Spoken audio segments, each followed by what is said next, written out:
মাদ্রাসা boarding.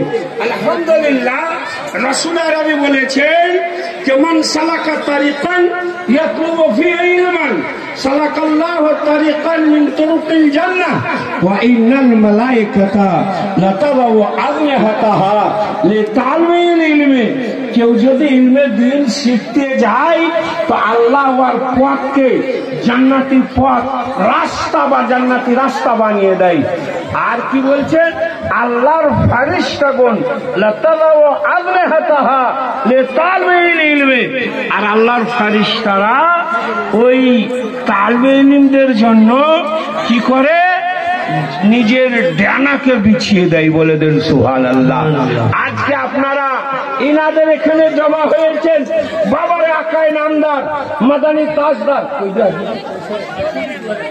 আপনার নামটা বলে দেন।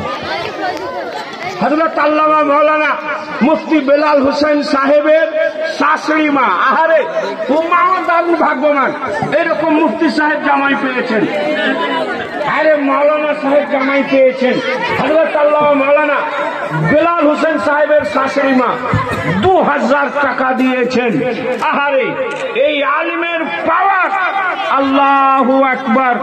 একটু আগে বললাম রাসূল আরবি সাল্লাল্লাহু তাআলা আলাইহি ওয়াসাল্লাম বলেছেন ফাজলুল আলিম আলাল আবিদ সাবিনা দারজাতান। একজন আলিমের ফজিলত আবিদের চেয়ে 70 গুণ বেশি। বলে দেন সুবহানাল্লাহ। বলছেন কেন? বলছে জালেকা লিআন্না শাইতান, এই জন্য যে শয়তান এমন বিদাতালিন নাস, শয়তান নাজায়েজকে, বিদাতকে, হারামকে যেখানে সেখানে রেখে দেয়। ওয়াল আবিদ